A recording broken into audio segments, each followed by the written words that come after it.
ngenda bihano bavuga butumwa bari muri uyu mujyi wa Kigali inyenyeri iri hejuru nushaka ubihakane ntubyemere Yesu ashimwe kandi discipline yenda yubaha suhuza abantu amen haleluya amen zamuri biganza dusuhuzanye nitwa Mbarushimana John ndi umuvuga ubutumwa bwiza umugabo ndubatse mfite umudamu n'abana batatu nsengera Bethesda Holy Church kwa Bishop Rugamba nishimiye kongera kubana namwe umunsi wa none Imana umugisha komera Imana amashyi menshi cyane bazi ko inzozi zagiye mu kakano kitwa towa kuko bamugurishije mu gihugu batabamo ntazabayobora batabana mu gihugu.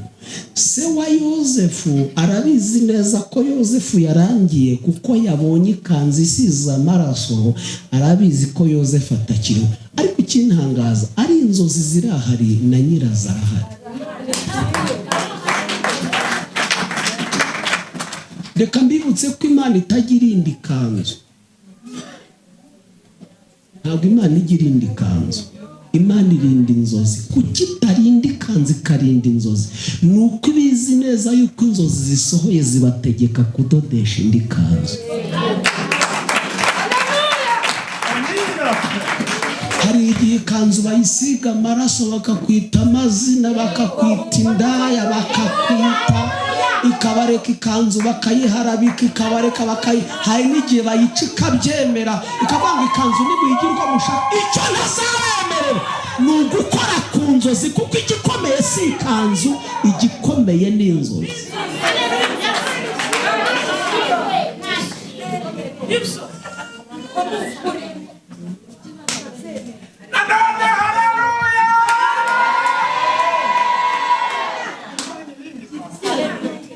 Aragenda nubwo ntabwirije kuri teme y'igiterane, ariko reka mvuge kano kantu. Ntabwo Herode ahiga umwana wese wavutse, sindi buteshuka ahangaha, ariko mbabwiye ngo ntabwo Herode ahiga umwana wese wavutse, ahubwo Herode ahiga umwana wavutse inyenyeri ikaka.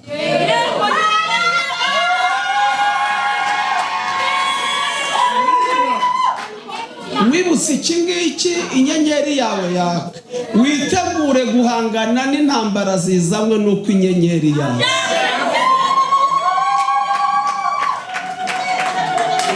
Ntabwo Herode yahize abana bose de la forada, ntabwo ari Yesu wenyine wari uvutse muri icyo gihe, hari haravutse n'abandi, ariko ntiyabahiga, ahubwo ahiga uwavutse inyenyeri ikaka. Nubona Satani arwanya urugo rwawe, ujye umenya ko inyenyeri yarwo yaka. Nubona arwanya abana bawe, ujye umenya ko afite ubwoba bw'inyenyeri yawe. Nubona arwanya umuhamagaro wawe, afite ubwoba bwawe bw'ejo hazaza, kuko atagufitiye ubwoba ntiyakurwanya. Kimwe mu biranga umuntu Imana ifiteho umugambi, arwana intambara abandi batarwana, anyura aho abandi batanyura. Ariko ntacyo nubona yihiga uzakomezwe n'iri ngiri, nta wazimye inyenyeri atakije.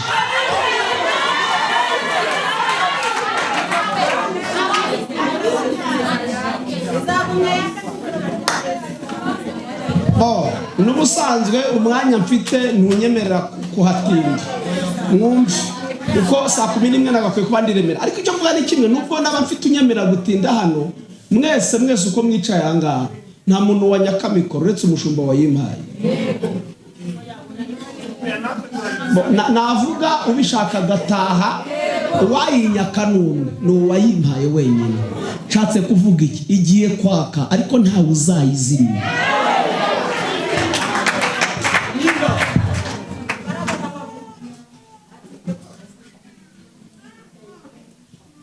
Bamwe turaziranye, umwanya afite n'unyemera gutanga ubuhamya, uyu bahagaze imbere yari mayibobo 2008, aba muri Kicukiro, atuzwe kurya n'ibyo kurya byo muri puberi, arara muri toilette kuri Rubanje Gikondo. Amateka y'ubwo buhamya ni ubupfubyi bwazanywe na jenoside yakorewe Abatutsi muri 1994, utakaye wacu mu Biseseri Karongi, bura ababyeyi nsigana mfite imyaka 7, ndashima Yesu wandokoye. ubuhamya rero ushobora kuvuga cyangwa ntari buvuge ni ingaruka z'ayo mateka nyine twese abanyarwanda tuzi.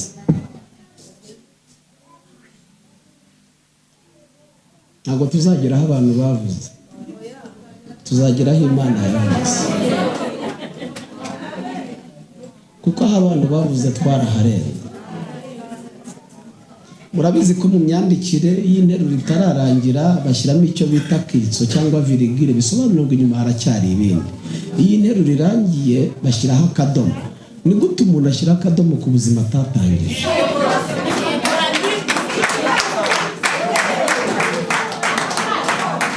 Byonyine aho byatangiriye ntahazi, naho bigeze ntiyabigize vuba. Aje kurangiza ibintu atatangiye, atagejeje naho bigeze. Nibareke gushyiraho akadomo, ugashyiraho n'umwe wenyine, ni Yesu.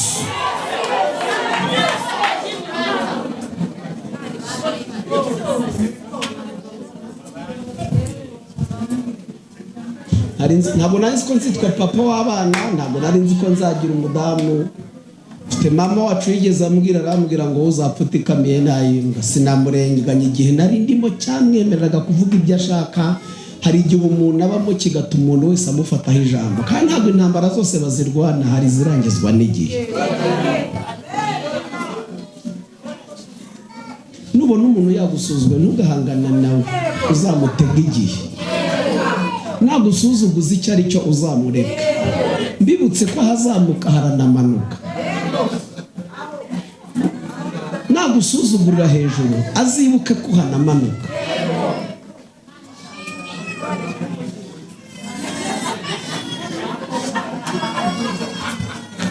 Reka nivuge, ntagira uwo mvuga agakomereka. Njye ntabwo ntuye ahantu ushaka, ntuye ahantu ushoboye kwishyura. Ntabwo tubaye mu buzima dushaka, tubaye mu buzima dushoboye. Ntabwo abana banjye biga ku kigo nshaka, biga ku kigo nshoboye kwishyura.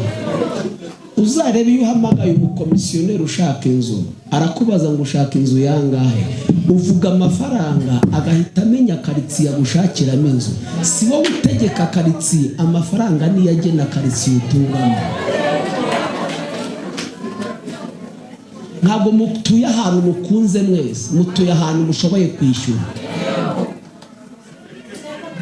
Shobora gutaha mbere yanyu namwe ntimurara murataha, ntabwo muri buze gutaha uko mushaka, murataha bingana nuko mushoboye. Niyo mpamvu usanga nyine mubyiganira muri twa dusoko, reka ndekeraho si cyo cyanzanye. Ukajya muri busheri ngo mu mifupa n'ibinono n'ibindi byose ngo byo biryoshye isombe, murabegira umujinya bikosore. Inshuti nziza ikubwira ibibi byawe muri kumwe gusaba kubikosora. Noneho aho utari ntivuga ibibi byawe, ivuga ibyiza byawe. Iyo ni inshuti nziza, ariko umva iryarya ikuvuga neza muri kumwe, aho utari kakuvuga nabi. Nafashe umwanzuro, nabwiye Pasteur turi kumwe, nafashe umwanzuro wo kubana n'abantu ariko simbatindemo. Mubane n'abantu mutindane n'Imana. Utinda mu rugo rw'umuntu akavuga kurya nk'uwicariye umwobo, kandi tuzabyemera kubera ko ukunda kubayo. Ikintu uvuzwe n'inshuti biragoye ko twagihakana tukeye, ariko utindana n'Imana ikavuga ejo hawe hazaza. Uyu mwaka muzabane n'abantu bose amahoro, ariko muzatindane n'Imana, ntimuzatinde mu bantu.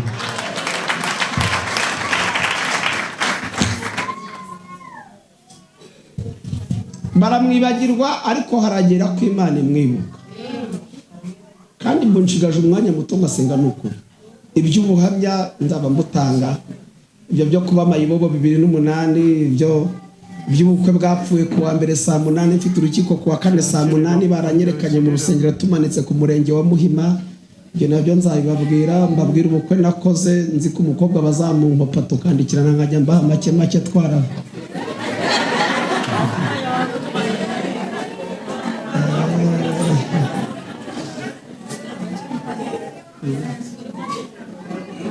Ubwo byari bigiye kuba make nka za telefone.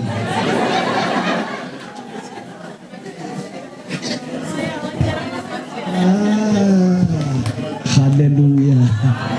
Tuzamura amaboko duhimana icyubahiro.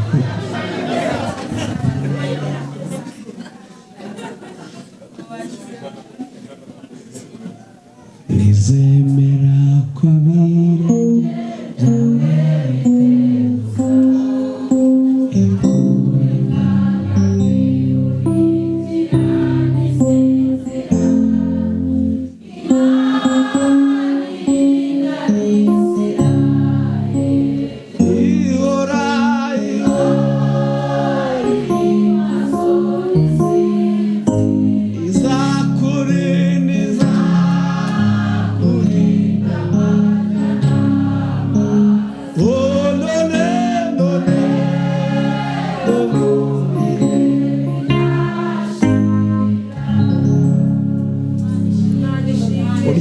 ninjiranye umujyi nama ngende sinzirenda icyo winjiranye ariko ngiye ninjira umujyi nayinjiranye ambaraje y'icyatsi kibisi zimwe zabagaho kalendari zari zanditseho Mariboro.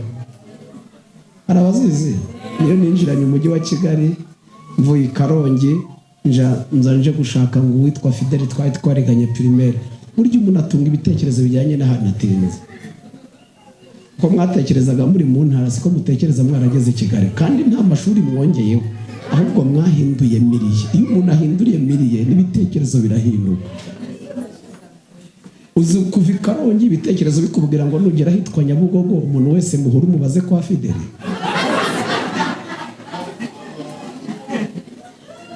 Erega mbivana mu bitekerezo mbishyira mu bikorwa. Karongi uko nashyikiye Gitarama uko nabonye tekireka ibyo tubisimbuke n'ubundi buhamya ndaza rega ngeze Nyabugogo ndebye uko imodoka zingana ndebye uko abantu bangana ibitekerezo birambwira ngo ugura bazande Fideli muri bano bantu bose mbihugiye kandi ubwo sigaranye 600. Aho twagendaniye Yesu we ntiwigeze udutererana ntiwigeze udutererana. Harimo abantu tatiranye ngo bahe Imana icyubahiro. Nuko ndaza mageze rero ibyo kubaza Fideli ubwo urumva byabaye nk'uko umuntu afata shifa agasiba. Ntangira gutekereza icyo ndibuze gukora. Bari bagihamagara zijya Kacyiru zigira Remera Kimironko numva umutima umbwiye kugira Remera kuko nari ntarakizwa mvuge ngo ni umwuka. Mbafashe iya Remera abazaho gare ya Remera yahoze ndagenda mvamo ntangira kuzerera. Kurara hanze ntabwo byari binteye ubwoba. Naharaye 94 ndi no guhigwa rero kurara hanze ntawe umpiga kunyagirwa n'imvura yanyagiye amajoro n'amanywa byo ntabwo byari binteye ubwoba. Icyo nishakiraga gusa no kubona aho ndara naho iby'ijoro byo ntabwo byari. Hari ibintu umuntu ageramo nyine agasanga si ubwa mbere abigezemo n'ubundi yabigezemo. Ubu inzara yankanga uzi iminsi yandiye kwambara ubusa byankanga uzi ubusa nambaye kumvuga byankanga nuko ari byo uzaba uri kumena amazi ku rutare ibyo narabirenze. Hari ibyo Satani atankangisha ngo twari inshuti none urantaye maze na mama wambyaye naramubuze none ngo turatandukanye none se ubundi sinkumenye ejo bundi ubwo ibyo byandaza ijoro.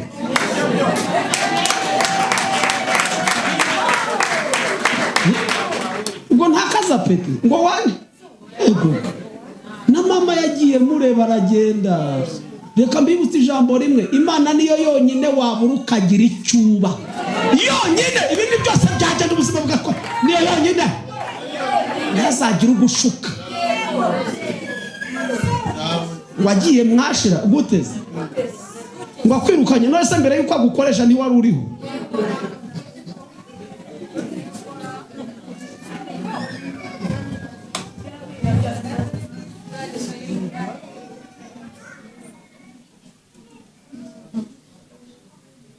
Haleluya. Amen. Haleluya. Amen. Mba mu rusengero runini no kuri pe kandi namaze iminsi mike hano umuntu amaze imyaka 17 ntabwo bari muto. Nuko dufite abakristo benshi barenga 3,000. Urusengero rwacu hazaza izindi ariko ruracyari urwa mbere mu Rwanda nta rundi ruraza ruruhika kandi ahandi ntago nzi uretse hano uyu munsi mwamenye mu rusengero wacu ndi umusitari niho honyine ariko naho uyu mwamenye uyu munsi muri make ni wacu naha mumenye nta handi nzi. Ariko icyo ushatse kuvuga ni kimwe n'iki ngiki. Ubu ntago ndagera ku rwego rwa kwinjira ngo protokole ngo zihungabane ngo jyo naraje. Umva icyo nashatse kuvuga ni iki ngiki. Hari umuntu uturuka hariya atarinjira mu gipangu cy'urusengero protokole zigatangira gushaka intebe bataragera no mu marembo y'urusengero kandi ntabwo ari amakosa ni igihe cye. None nawe urashaka kwinjira urabona ikigero urimo kuko ari cyo bungarira protokole ngo wakwicaye aho ugeze ko inyuma hari intebe. Abantu bagiye bamenya kuba mu bihe barimo ko kandi ikigora abantu no kuba mu bihe barimo. Mvuze ngo ikintu cyose cyagenewe igihe cyacyo. Bishop nk'ubu mukeneye gukora igikorwa runaka cyo kwagura inzu y'Imana n'ibindi runaka. Hari abantu wahamagara ukabicaza bose n'abana bawe, ariko hari abuzi wakwiyambaza ukeneye sapeshyi, ahubwo ubushobozi ufite ntibukwemerera kugura iroti. Widefanda igihe cyawe nibwo bushobozi ufite.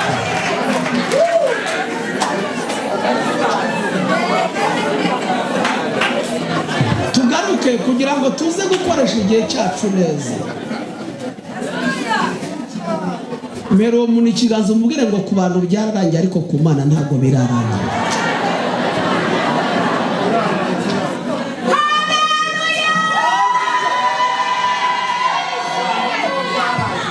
Yosefu baramujyana, abari bamuguze bari abacuruzi, bari bakeneye kumwungukamo kuko yari imari bari baguze.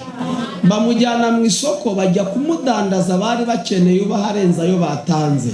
Mpamya ko bagiye mu biciro. Urumva yaguzwe na Potifari. Umuntu waguzwe na Potifari yari umukuru w'ingabo muri Egiputa.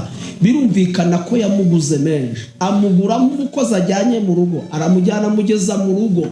Bene da ngo muka Potifari aramubenguka ngo ariko undi ntiyabikunda, simbuke byinshi ngo umunsi umwe acunga ari mu nzu.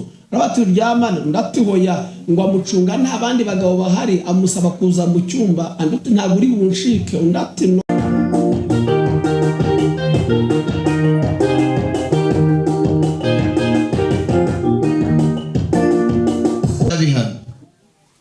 Buwavuga butumwa bari muri uyu mujyi wa Kigali, inyenyeri iri hejuru. Nushaka uhabihakane ntubyemere. Yesu ashimwe. Kandi discipline yenda yubaha. Suhuza abantu. Amen. Haleluya. Amen. Zamuri ibiganza dusuhuzanye. Nitwa Mbarushimana John, ndi umuvuga butumwa bwiza. Umugabo ndubatse, mfite umudamu n'abana batatu. Sengera Bethesda Holy Church kwa Bishop Rugamba. Nishimiye kongera kuba namwe umunsi wa none. Imana ibamugisha. Komera Imana amashyi menshi cyane. Bazi ko inzozi zagiye mu kakanu kitwa Towa, kuko bamugurishije mu gihugu batabamo, ntazabayobora batabana mu gihugu. Se wa Yosefu arabizi neza ko Yosefu yarangiye, kuko yabonye ikanzu isize amaraso. Arabizi ko Yosefu atakiriho, ariko ikintangaza ari inzozi zirahari na nyirazo arahari. Reka mbibutse ko Imana itagira indi kanzu. Ntabwo Imana igira indi kanzu. Imana irinda inzozi. Kuki itarinda ikanzu ikarinda inzozi? Nuko ibizi neza yuko inzozi zisohoye zibategeka kudodesha indi kanzu. Hari igihe ikanzu bayisiga amaraso, bakakwita amazina, bakakwita indaya, bakakwita, ikabareka ikanzu bakayiharabika, ikabareka hari n'igihe bayica ikabyemera, ikavanga ikanzu n'ibigirwa mushaka. Icyo ntazabemerera ni ugukora ku nzozi, kuko igikomeye si ikanzu, igikomeye ni inzozi.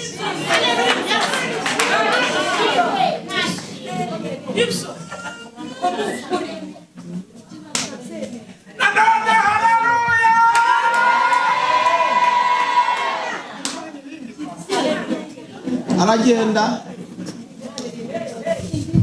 nubwo ntabwirije kuri teme y'igiterane, ariko reka mvuge kano kantu. Ntabwo Herode ahiga umwana wese wavutse. Sindi buteshuka ahangaha, ariko mbabwiye ngo ntabwo Herode ahiga umwana wese wavutse, ahubwo Herode ahiga umwana wavutse inyenyeri ikaka.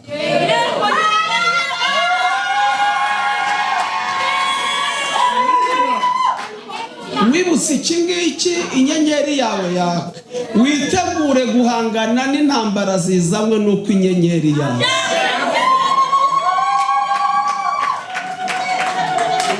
Ntabwo Herode yahize abana bose.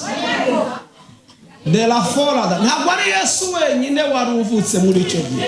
Hari haravutse n'abandi, ariko ntiyabahiga, ahubwo ahiga uwavutse inyenyeri ikaka. Nubona Satani arwanya urugo rwawe, ujye umenya ko inyenyeri yarwo yaka. Nubona arwanya abana bawe, ujye umenya ko afite ubwoba bw'inyenyeri yawe. Nubona arwanya umuhamagaro wawe, afite ubwoba bwawe bw'ejo hazaza, kuko atagufitiye ubwoba ntiyakurwanya. kimwe mu biranga umuntu Imana ifiteho umugambi. Arwana intambara abandi batarwana, anyura aho abandi batanyura. Ariko ntacyo nubona yihiga uzakomezwe n'iri ngiri. Nta wazimye inyenyeri atakije.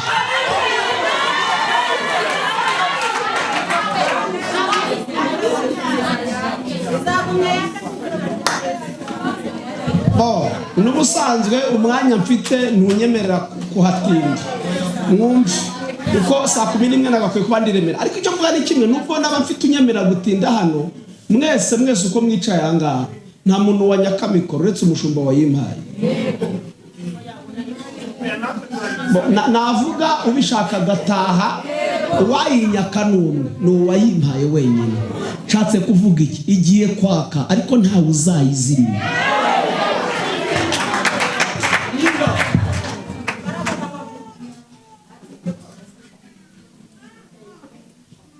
Bamwe turaziranye, umwanya afite n'unyemera gutanga ubuhamya. Uyu bahagaze imbere yari mayibobo 2008 aba muri Kicukiro, atuzwe burya n'ibyo kurya byo muri puberi, arara muri toilette kuri Rubanje Gikondo. Amateka y'ubwo buhamya ni ubupfubyi bwazanywe na jenoside yakorewe abatutsi muri 1994. Utaka iwacu mu Biseseri Karongi, bura ababyeyi nsigana mfite imyaka 7. Ndashima Yesu wandokoye. Ubuhamya rero ushobora kuvuga cyangwa ntari buvuge ni ingaruka z'ayo mateka nyine twese abanyarwanda tuzi. Ntabwo tuzageraho abantu bavuze, tuzageraho Imana yavuze. Kuko aho abantu bavuze twaraharenze. Murabizi ko mu myandikire y'interuro itararangira bashyiramo icyo bita kitso cyangwa virigire, bisobanura ngo inyuma haracyari ibindi. Iyi nteruro irangiye bashyiraho akadomo. Ni gute umuntu ashyira akadomo ku buzima atatangiye?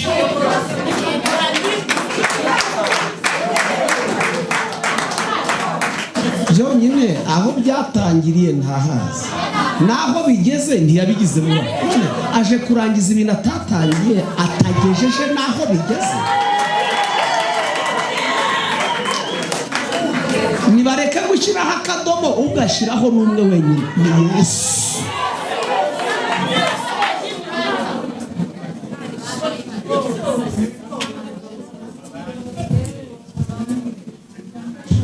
Ntabwo nari nzi ko nzitwa papa w'abana, ntabwo nari nzi ko nzagira umudamu. Mfite mama wacu yigeze arambwira ngo uzapfa utikamiye nayimbwa. Sinamurenganya igihe nari ndimo cyamwemereraga kuvuga ibyo ashaka. Hari igihe umuntu abamo kigatuma umuntu wese amufataho ijambo, kandi ntabwo intambara zose bazirwana, hari zirangizwa n'igihe. Nubona umuntu yagusuzwe ntugahangana nawe, uzamutega igihe. Nagusuzuguza icyo ari cyo uzamureka. Mbibutse ko hazamuka haranamanuka. Nagusuzugurira hejuru azibuke ko hanamanuka.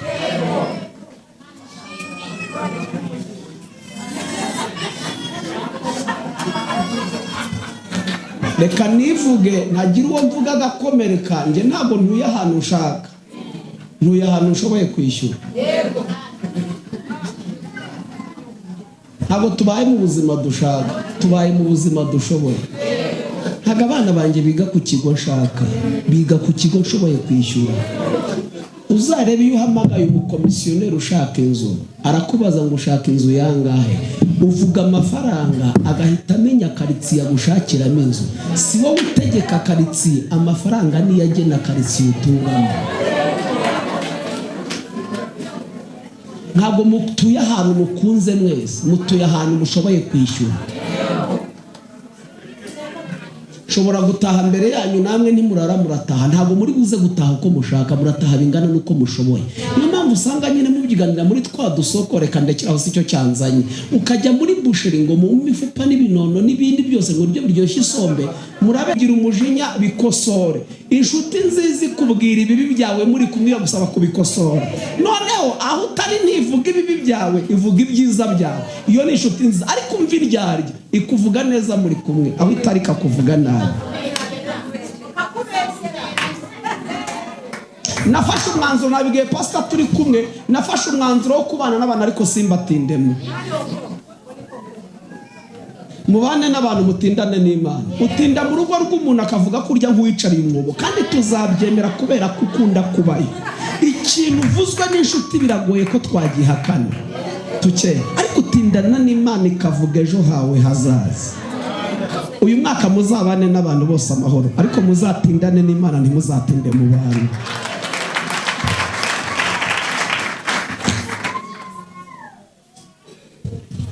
Baramwibagirwa ariko haragera ko Imana imwibuka. Kandi mbonshigaje umwanya muto ngasenga nuko iby'ubuhamya nzaba mbutanga, ibyo byo kuba mayibobo 2008, ibyo by'ubukwe bwapfuye kuwa mbere saa 8, mfite urukiko kuwa kane saa 8, baranyerekanye mu rusengero tumanitse ku murenge wa Muhima. Ibyo nabyo nzabibabwira, mbabwira ubukwe nakoze, nzi ko umukobwa bazamumpa tukandikirana nkajya mbaha make twara.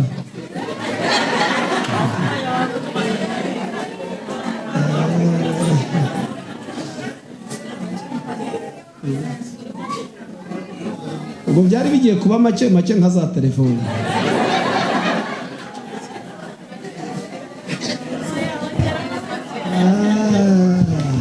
Haleluya. Tuzamura amaboko duhimana icyubahiro.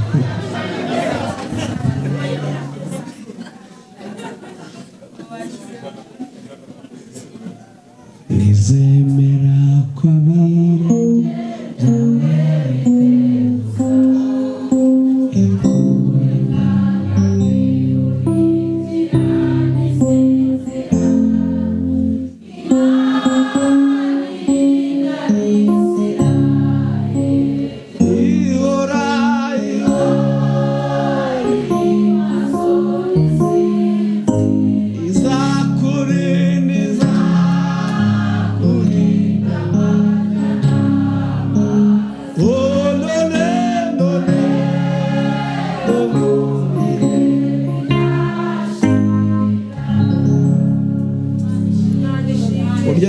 umujyi nama ngende sinzirenda icyo winjiranye, ariko ngiye ninjira umujyi nayinjiranye ambaraje y'icyatsi kibisi, zimwe zabagaho kalendari zari zanditseho Mariboro.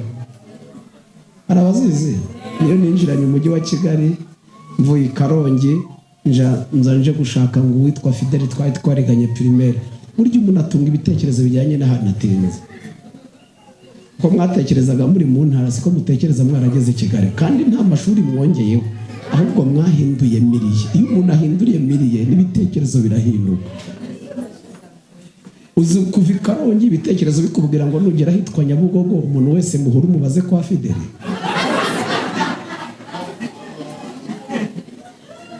Erega mbivana mu bitekerezo mbishyira mu bikorwa. Mvi Karongi uko nashyikiye Gitarama, uko nabonye tekireka ibyo tubisimbuke n'ubundi buhamya, ndaza rigageze Nyabugogo, ndebye uko imodoka zingana, ndebye uko abantu bangana, ibitekerezo birambwira ngo ugura bazande Fideli muri bano bantu bose bihugiye, kandi ubwo sigaranye 600. Aho twagendaniye Yesu we ntiwigeze udutererana, ntiwigeze udutererana. Harimo abantu tateranye ngo bahe Imana icyubahiro. Nuko ndaza mageze rero ibyo kubaza Fideli, ubwo urumva byabaye nk'uko umuntu afata shifa agasiba. Ntangira gutekereza icyo ndibuze gukora. Bari bagihamagara zijya Kacyiru zigira Remera Kimironko, numva umutima umbwiye kugira Remera kuko nari ntarakizwa ngo mvuge ngo ni umwuka. Mbafashe iya Remera, abaza aho gare ya Remera yahoze, ndagenda mvamo ntangira kuzerera. Kurara hanze ntabwo byari binteye ubwoba. Naharaye 94 ndi no guhigwa. Rero kurara hanze ntawe umpiga, kunyagirwa n'imvura yanyagiye amajoro n'amanywa, byo ntabwo byari binteye ubwoba. Icyo nishakiraga gusa no kubona aho ndara naho iby'ijoro byo ntabwo byari. Hari ibintu umuntu ageramo nyine agasanga si ubwa mbere abigezemo n'ubundi yabigezemo. Ubu inzara yankanga, uzi iminsi yandiye, kwambara ubusa byankanga, uzi ubusa nambaye, kumvuga byankanga. Nukora ibyo uzaba uri kumena amazi ku rutare, ibyo narabirenze. Hari ibigeragezo Satani atankangisha rwose ngo twari inshuti none urantaye, maze na mama wambyaye naramubuze, none ngo turatandukanye. None se ubundi sinkumenye ejo bundi, ubwo ibyo byandaza ijoro.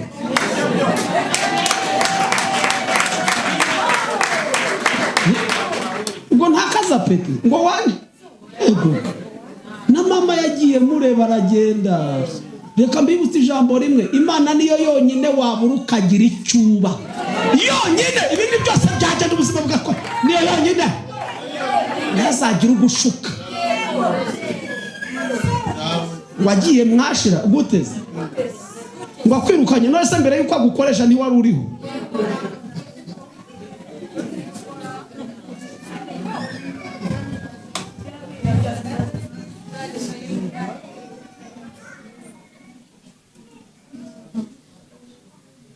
Haleluya. Haleluya.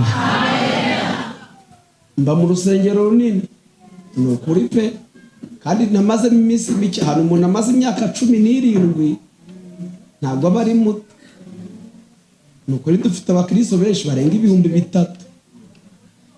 Urusengero rwacu hazaza izindi ariko ruracyari urwa mbere mu Rwanda, nta rundi ruraza ruruhika. Kandi ahandi ntabwo nzi uretse hano uyu munsi mwamenye mu rusengero wacu ndi umusitari niho honyine, ariko naho mwamenye uyu munsi muri make ni iwacu naha mumenye, nta handi nzi. Ariko icyo ushatse kuvuga ni kimwe n'iki ngiki. Ubu ntabwo ndagera ku rwego rwa kwinjira ngo protokole ngo zihungabane ngo jyo naraje. Umva icyo nashatse kuvuga ni iki ngiki. Hari umuntu uturuka hariya atarinjira mu gipangu cy'urusengero, protokole zigatangira gushaka intebe bataragera no mu marembo y'urusengero. Kandi ntabwo ari amakosa, ni igihe cye. None nawe urashaka kwinjira, urabona ikigero urimo kuko ari cyo guhungabanya protokole ngo wakwicaye aho ugeze ko inyuma hari intebe. Abantu bagiye bamenya kuba mu bihe barimo ko, kandi ikigora abantu ni ukuba mu bihe barimo. Mvuze ngo ikintu cyose cyagenewe igihe cyacyo. Bishop nk'ubu mukeneye gukora igikorwa runaka cyo kwagura inzu y'Imana n'ibindi runaka, hari abantu wahamagara ukabicaza, bose n'abana bawe, ariko hari abuzi wakwiyambaza ukeneye sapeshya, ahubwo ubushobozi ufite ntibukwemerera kugura iroti. Widefanda igihe cyawe nibwo bushobozi ufite.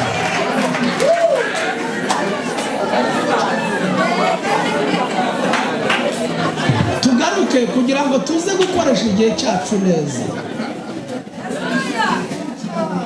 Mero umuntu ikiganza umubwire ngo ku bantu byararangiye ariko ku Mana ntabwo birarangiye.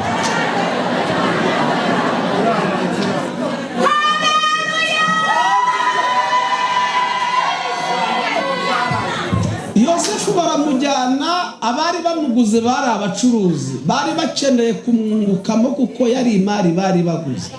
Bamujyana mu isoko bajya kumudandaza, bari bakeneye ubaharenza ayo batanze. Mpamya ko bagiye mu biciro. Urumva yaguzwe na Potifari. Umuntu waguzwe na Potifari yari umukuru w'ingabo muri Egiputa.